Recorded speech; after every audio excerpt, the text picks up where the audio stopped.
வணக்கம். Silver fish வலையொலி மூலமாக எல்லாரையும் சந்திக்கிறதுல மகிழ்ச்சி. முல்லா ஒரு நாள் நீதிமன்றத்தில வாக்குமூலம் குடுத்துட்டுருக்காரு.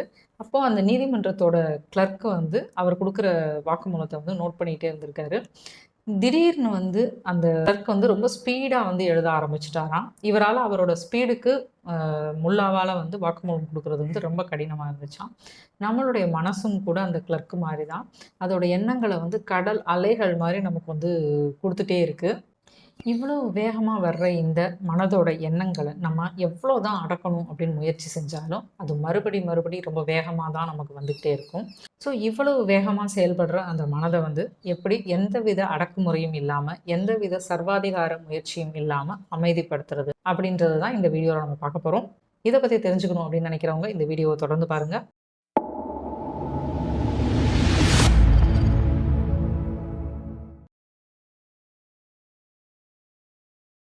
எந்தவித அடக்குமுறையும் இல்லாம மனத அமைதிப்படுத்துறது எப்படி அப்படின்றத நமக்கு ஒரு புத்தகம் சொல்லி தரப்போகுது. அந்த புத்தகத்தோட பேரு "ஒழிந்திருப்பது ஒன்றல்ல". ஓஷோவோட புத்தகம். மனத அமைதிப்படுத்துறதுக்கான ஒரே வழி விழிப்புணர்வும், தியானமும் மட்டும்தான் அப்படின்னு சொல்றாரு.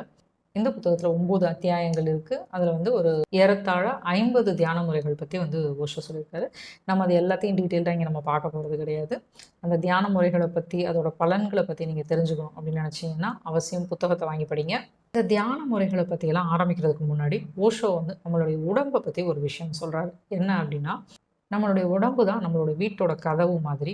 நம்ம உடம்ப வருத்தி ஒரு விஷயத்த யாராவது செய்ய சொல்றாங்க அப்படின்னா, அந்த விஷயத்த செய்யவே செய்யாதீங்க. உடம்ப வச்சு தான் நம்ம எல்லாத்தையும் சாதிக்க முடியும். உடல் ஆரோக்கியம் ரொம்ப முக்கியம் அப்படின்னு சொல்றாரு.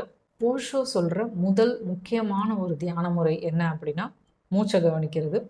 ஸோ அந்த மூச்ச ஆழமா விட்டுட்டு, அது வெளிய போறதையும், மூச்சு உள்ள போறதையும் நல்லா கவனிங்க அப்படின்னு சொல்றாரு.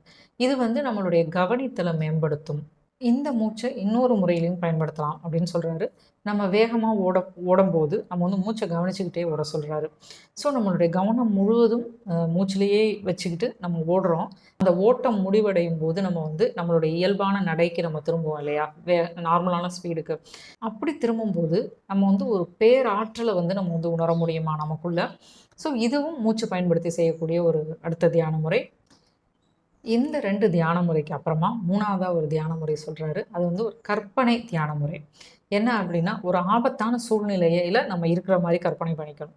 அதாவது ஒரு முழு இருட்டு மலைப்பகுதி. நம்ம தனியா போயிட்டுருக்கோம். யாருமே இல்ல. ரொம்ப ஒரு பயத்தோட போயிட்டுருக்கோம். அப்போ ஒரு பள்ளத்தாக்குல நம்ம ஒரு கல்ல விட்டு எறிஞ்சிட்டு, அமைதியா அந்த இடத்துல நம்ம இருக்கிறோம். அந்த நேரத்த பயன்படுத்தி, அப்படி அமைதியா இருக்கும்போது நம்ம தூங்க ஆரம்பிக்கிறோம். இந்த மாரி ஒரு ஆபத்தான சூழ்நிலைய ஒரு மௌனத்த உருவாக்கி, அந்த மௌனத்துல நம்ம தூக்கத்த கொண்டு போகும்போது, ஒரு ஆழமான தூக்கத்துக்கு நம்ம போக முடியும் அப்படின்னு சொல்றாரு. இது விழிப்புணர்வையும் குடுக்கும். எப்படி விழிப்புணர்வ குடுக்கும் அப்படின்னா, நம்மளுடைய மனத அமைதிப்படுத்தி ஏன்னா நம்ம ஒரு விஷயத்த ஒரு கல்ல தூக்கி போட்டுட்டு நம்ம அமைதி அடைஞ்சு நம்ம தூங்க ஆரம்பிக்கிறோம்.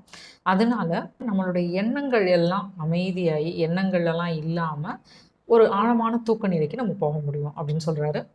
அடுத்தது ரொம்ப ஒரு இன்ட்ரெஸ்டிங்கான ஒரு தியானம். எல்லாருக்கும் தேவைப்படுற ஒரு தியானத்த பத்தி சொல்லி தராரு.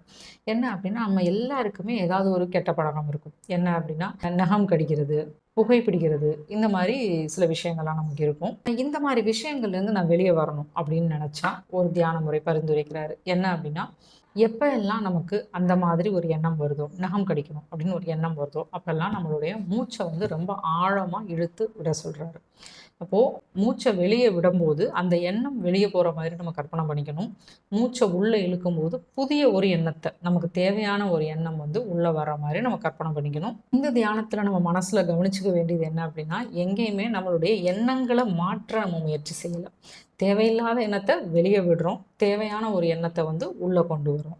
இதுலேருந்து நம்ம என்ன புரிஞ்சுக்கணும் அப்டின்னா, எந்த ஒரு எண்ணத்தையும் நம்ம பிடிச்சு வச்சுக்கவும் முடியாது. எண்ணத்த மாத்தவும் முடியாது அப்படின்றத நம்ம புரிஞ்சுக்கணும்.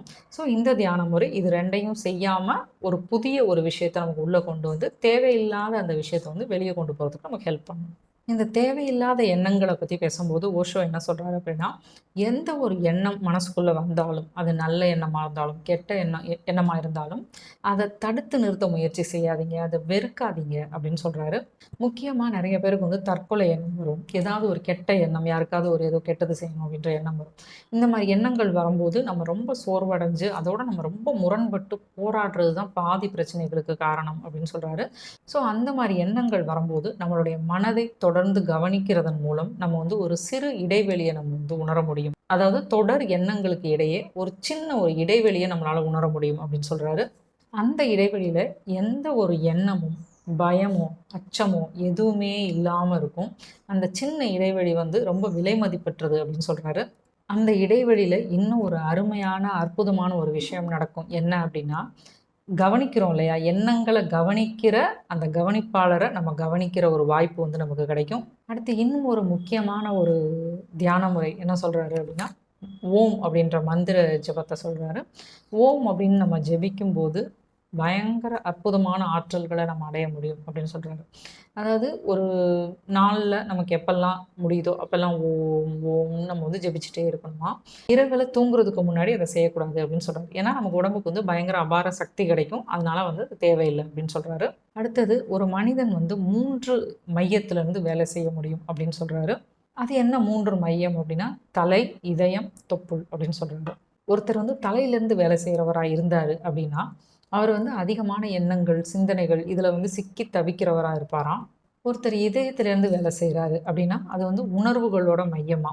உணர்வுகளோட மையமா அது இருக்கிறதுனால, நம்ம வந்து வீட்டுக்கு கொஞ்சம் நெருக்கமா இருக்கிறோம். ஆனா, வீட்ட இன்னும் அடையல அப்படின்னு நம்ம வந்து புரிஞ்சுக்கலாம். உண்மையான விஷயம் அப்படின்றது நம்மளுடைய இதயத்த விட ரொம்ப ஆழமானது. இதயத்த விட ஆழமானது எது அப்படின்னா, இந்த தொப்புள் தான். தொப்புள் தான் வந்து இருத்தலோட மையம். ஸோ, நம்மளுடைய தலை, இதயம், தொப்புள் இது 3யும் நம்ம எப்படி புரிஞ்சுக்கணும் அப்படின்னா, யோசிப்பது, உணர்வது, இருப்பது. இது 3ம் தான் 3 மையங்கள் அப்படின்னு சொல்றாரு. எப்பல்லாம் நமக்கு நேரம் கிடைக்குதோ, அப்பல்லாம் வந்து ஒரு குழந்தையா மாறிருங்க அப்படின்னு சொல்றாரு. குழந்தை நிலைக்கு போயிருங்க அப்படின்னு சொல்றாரு. ஒரு குழந்தை என்னெல்லாம் செய்யும்? அது நினைக்கும்போது அழுகும், ஏதாவது உளறிட்டே இருக்கும், ஆட்டம் போடும் ஜாலியா.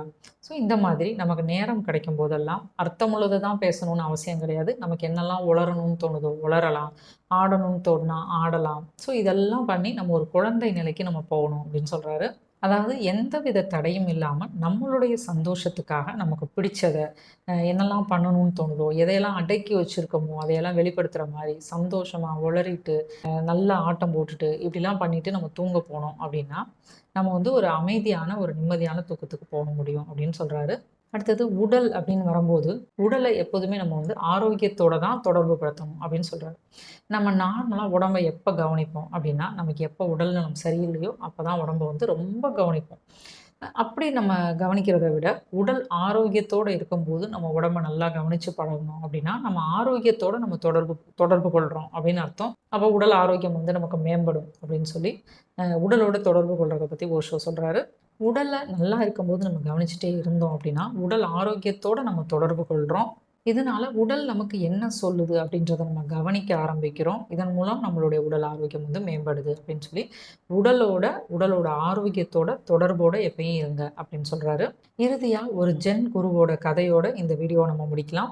ஒபாக்கு அப்படின்னு ஒரு ஜென் குரு இருந்திருக்காரு. அவரு எப்பயுமே அடிக்கடி வந்து, "என்ன ஒபாக்கு நீ இங்க தான் இருக்கியா?" அப்படின்னு சொல்லி அவர்கிட்டயே அவர் ஒரு கேள்விய கேட்டுக்குவாராம். இத பார்த்த அவருடைய சீடர்கள்லாம் வந்து, "யாராவது உங்கள பார்த்தா பைத்தியம்னு நெனச்சுக்க போறாங்க" அப்படின்னு சொல்லி சொல்லுவாங்களாம். அதுக்கு அந்த குரு என்ன சொல்லியிருக்காரு, "இரவுல நான் தினம் தினம் தூங்க போனதுக்கப்புறம், எந்தவித சிந்தனைகளும் இல்லாம ரொம்ப ஒரு அமைதியான மனதோட நான் வந்து முழுவதுமா நான் வந்து தூக்க நிலைக்கு போயிட்டு நான் எழுந்திரிச்சு விழிச்சு வர்றேன். அப்போ எனக்கு வந்து நான் உண்மையாவே நான் இருக்கேனா, எங்க இருக்கேன் அப்படின்றது எனக்கே தெரியல. ஸோ நான் என்னையவே கேட்டு தான் நான் தெரிஞ்சுக்க முடியும். வேற யார்கிட்ட போய் நான் கேட்க முடியும். அதனால தான் நான் வந்து அப்படி நான் காலையில எழுந்திரிச்ச உடனே நான் கேட்டுக்கிறேன் அப்படின்னு சொல்லி அவரு சொல்லியிருக்காரு. "ஒபாக்கு நீ இன்னமும் இங்க தான் இருக்கிறியா?" அப்படின்ற ஒரு கேள்வியோட நிறுத்தாம, "ஆமாய்யா நான் இங்க தான் இருக்கேன்யா" அப்படின்னு சொல்லி பதிலையும் அவரே வந்து சொல்லி முடிச்சுக்குவாராம். இந்த மாதிரி தான் நம்ம எல்லாருமே வந்து முழு விழிப்புணர்வோட நம்ம இருந்தோம் அப்படின்னா, நம்ம எப்பயுமே நம்மள ஒரு கேள்வியோட நினைவுபடுத்திக்கிட்டு, நான் வந்து விழிப்புணர்வோட தான் இருக்கனா, நான் விழிப்போட தான் இருக்கனா அப்படின்னு சொல்றத நம்ம அடிக்கடி வந்து கேட்டு, நம்மள விழிப்புணர்வோட வச்சுக்கணும் அப்படின்னு சொல்லி ஓஷோ வந்து இந்த புத்தகத்த கன்க்ளூட் பண்றாரு.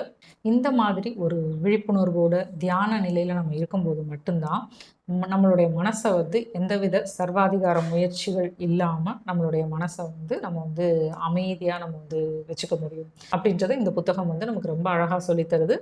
அவசியம் எல்லாரும் இந்த புத்தகத்தை வாங்கி படிச்சுட்டு உங்களுடைய கருத்துக்கள் எனக்கு ஷேர் பண்ணுங்கள். இதே மாதிரி ஒரு அழகான பதிவோடு நான் உங்களை மறுபடியும் சந்திக்கிறேன். வாசிப்பை நேசிப்போம், அன்பை சுவாசிப்போம், பிரபஞ்சத்தை அன்பால் நிறைப்போம், அடுத்த தலைமுறைகளை காப்போம்.